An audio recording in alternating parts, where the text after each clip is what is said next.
देखो भाई, last class में हमने प्रिपरेशन ऑफ इथीन देखी थी।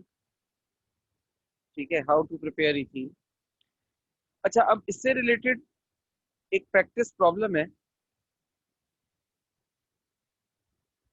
क्वेश्चन लिखते हैं सबसे पहले तो।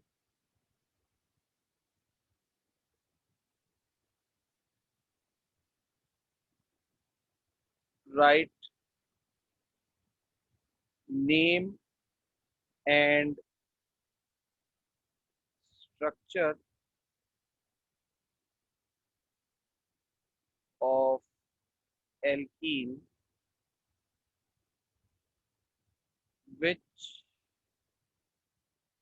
is yield by dehydrohalogenation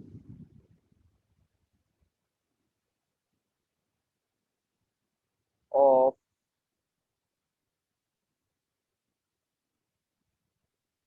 following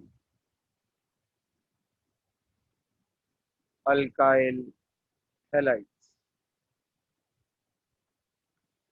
अच्छा देखो भाई, ये कुछ एक सवाल है। इस सवाल में आपको कुछ अल्काइल हैलाइड्स दिए जाएंगे और आपसे कहा जाएगा कि इन अल्काइल हैलाइड्स की अगर हम डीहाइड्रोहेलोजिनेशन करवाएं तो कौन सा अल्कीन बनेगा, उसका स्ट्रक्चर ड्रॉ करें और उसका नाम भी लिखें। बिल्कुल वैसी ही प्रॉब्लम है जैसी अभी आपने वुड्स रिएक्शन में की थी, आपको याद है? याद है या मैं ऐसी हवा में तीर छोड़ रहा हूँ?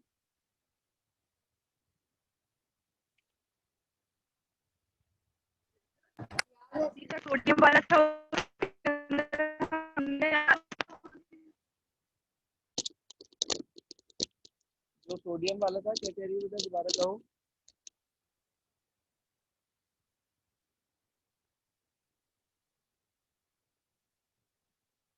वुड्स रिएक्शन वाला याद है बेटा? प्रैक्टिस जी प्रॉब्लम सर, याद है? याद है। बस कुछ याद है। कैसे 10 करना है, जो थी। यहाँ पे बस पैटर्न चेंज है। तो 1 क्लोरोब्यूटेन है हमारे पास और 2 क्लोरोब्यूटेन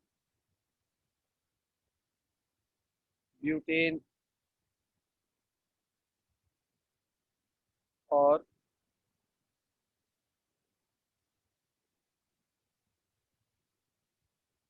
3 क्लोरोपेंटेन।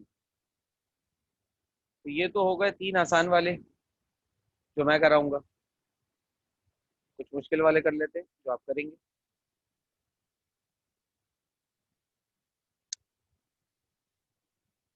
2,3 डाइमिथाइल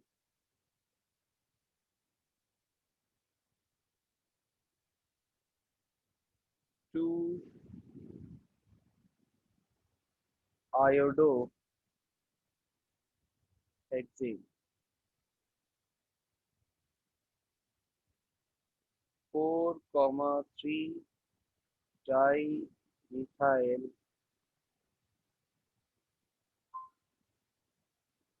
3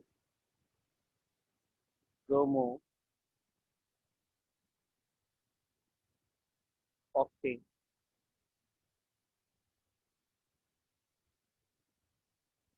2, 3, 4, 5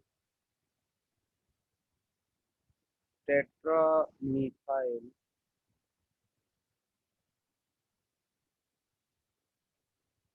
3 क्लोरोहेप्टेन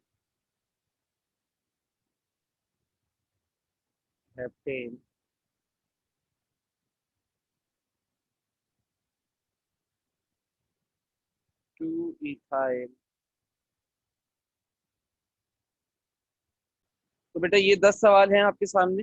इन 10 सवालों में से जो शुरू के 3 आसान वाले हैं वो मैं कर रहा हूँ और उसके बाद के जो 7 मुश्किल वाले हैं वो आप लोग करेंगे। ठीक है, पहला सवाल क्या कह रहा है? राइट अब सवाल को दोबारा देखो, write name and structure of alkene which is yield by dehydrohalogenation of following alkyl halides। In alkyl halides की मदद से आप अल्कीन बनाइए। कैसे बनाएंगे? डिहाइड्रोहेलोजिनेशन करवाकर। और आप जो अल्कीन बनेगा उसका नाम और स्ट्रक्चर लिखिए। तो अब सबसे पहला जो मेरे पास है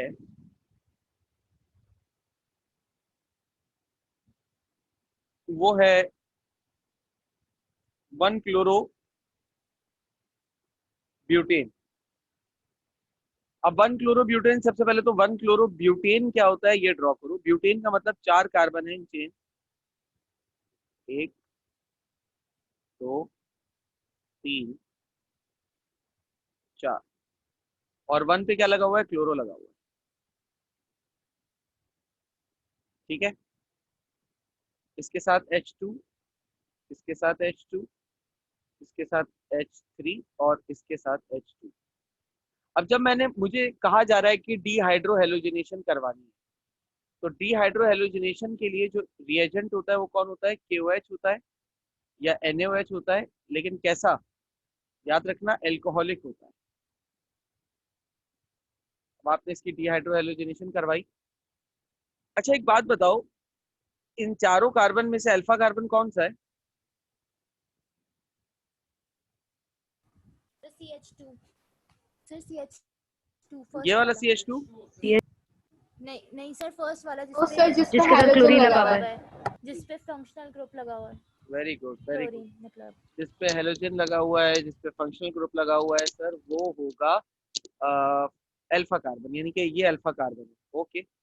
अच्छा, डीहाइड्रोहेलोजिनेशन का मतलब होता है हाइड्रोजन और हेलोजन को रिमूव करना किसी स्ट्रक्चर से। ठीक है ना? तो मैं ये पूछना चाह रहा हूँ कि हाइड्रोजन और हेलोजन को आप एक स्ट्रक्चर से रिमूव कर रहे हैं, सही है? ऐसे ही है ना?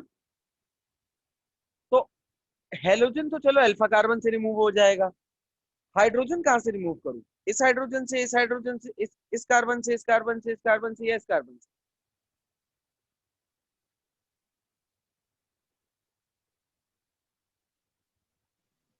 जल्दी बताओ। फिर CH3 से। यहां से? जी नहीं बेटा, हाइड्रोजन बीटा कार्बन से रिमूव होता है। देखो ऊपर जो मैंने डिहाइड्रोहेलोजिनेशन का केस करवाया था, ये देखो, इसमें मैंने बताया भी था कि ये अल्फा कार्बन है अगर, ये वाला, तो इसके बिल्कुल बराबर वाला जो कार्बन होगा वो बीटा कार्बन होगा और हाइड्रोजन उसमें से रिमूव होगा। सही है ना? तो नेबरिंग कार्बन से हाइड्रोजन रिमूव होगा, यानी कि इस कार्बन से हेलोजन निकलेगा और इस कार्बन से हाइड्रोजन निकलेगा। अच्छा, जब इस कार्बन से हेलोजन निकला तो इधर रह गया CH2, इस कार्बन से हाइड्रोजन निकला, इधर रह गया CH। आगे कंटिन्यू करते हैं स्ट्रक्चर, CH2 CH3। अब देखो, इस कार्बन के पास भी एक बॉन्ड वैकेंसी क्रिएट हो गई क्योंकि इसके पास से हाइड्रोजन निकला है ना, और इस कार्बन के पास भी एक बॉन्ड वैकेंसी क्रिएट हो गई क्योंकि इसके पास से क्लोरीन निकला है। तो बॉन्ड बनाने का कोई और जरिया है नहीं, दोनों आपस में डबल बॉन्ड बना लेंगे। अब ये जो स्ट्रक्चर बना इसको क्या कहते हैं? इसको कहते हैं 1-ब्यूटीन। सवाल अभी खत्म नहीं हुआ, आपको यहाँ पर लिखना पड़ेगा कि और प्रोडक्ट्स क्या क्या बने। एक बनेगा KCl और एक बनेगा H2O। बात समझ में आई बेटा? कोई सवाल या कंफ्यूजन इसमें?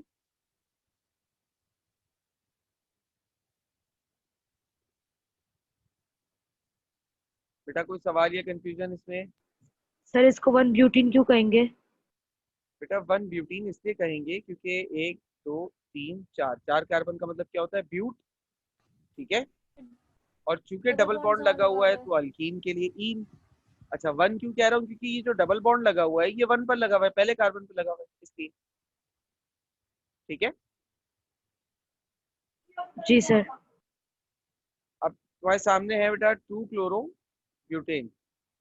2 क्लोरोब्यूटेन ड्रॉ करते हैं। ब्यूटेन का मतलब है सबसे पहले 4 कार्बन आपने इन चेन बना लेना है। 2 पे क्लोरीन लगा दो, ये रहा 2, बाकी हाइड्रोजन।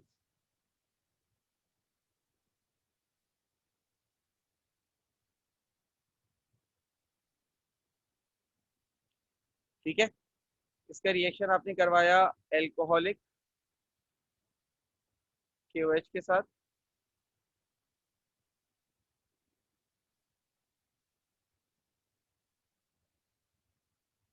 अब अगेन वही होगा, सबसे पहले जो बाय प्रोडक्ट्स हैं वो लिख लेते हैं।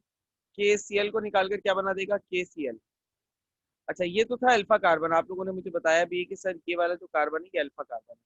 अब इसमें बीटा कार्बन कौन है, ये CH2 या CH3? CH2।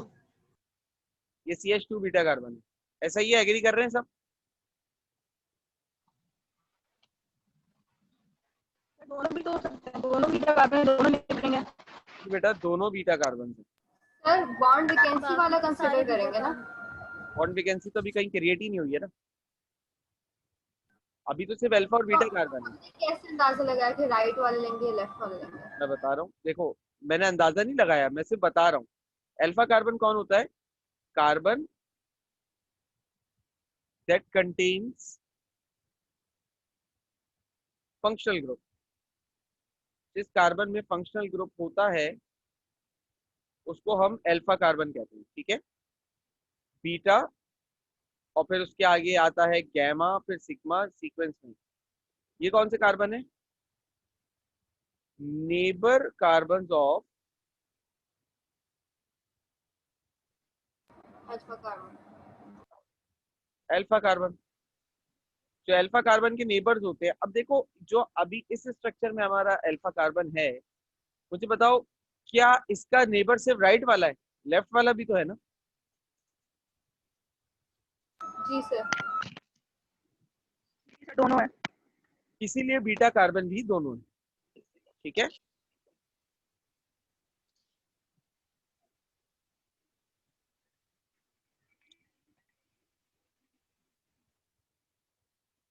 अच्छा, अब यहां से इस स्ट्रक्चर से, यहां से तो क्लोरीन निकला, इस कार्बन पे बॉन्ड वैकेंसी क्रिएट हुई।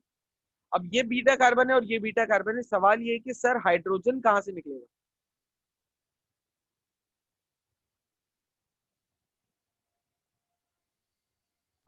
सर जिसमें ज्यादा हाइड्रोजन होंगे। सर CH2 से। देखो बेटा, हाइड्रोजन यहाँ पर दोनों जगह से निकल सकता है। हाइड्रोजन यहाँ पर, तो इरेज ही कर देता हूँ। हाइड्रोजन बेटा यहाँ पर दोनों ही कार्बन में से निकल सकता है और निकलेगा भी दोनों में से। देखो मैं स्ट्रक्चर्स ड्रॉ कर लेता हूँ दोनों के।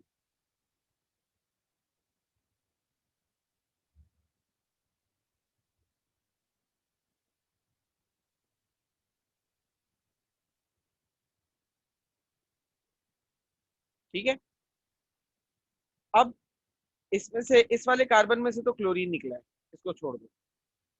अब मान लो कि अच्छा इधर 1 H है, इधर 3 H है। अब मान लो कि ये वाला जो ऊपर वाला स्ट्रक्चर है, इसमें राइट हैंड साइड वाले कार्बन ने हाइड्रोजन को दिया, तो यहाँ पर 1 H रह जाएगा, यहाँ पर 3 H ही रहेंगे। इसी तरीके से इसमें से, इस जगह से निकला क्लोरीन और बाकी हाइड्रोजन को वैसे ही रहने दो। इस वाले कार्बन में से निकलेगा हाइड्रोजन, ठीक है। तो इधर कितने हाइड्रोजन रह जाएंगे, सिर्फ 2।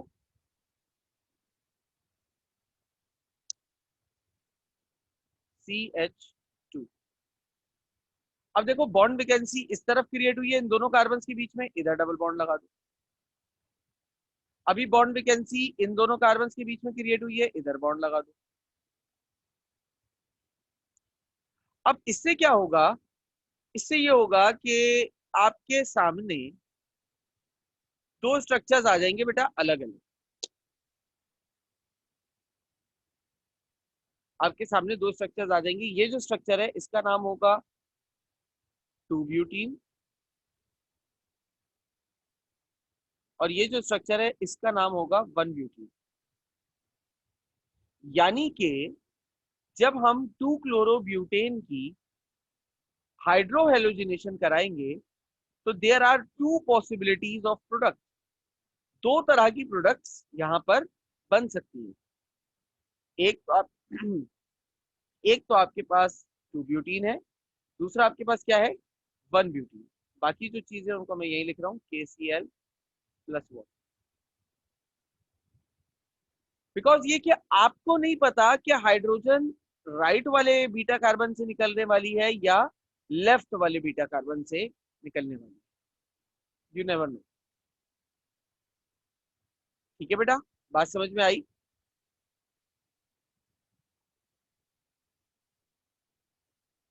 Yes sir. किसी को कोई सवाल या कंफ्यूजन?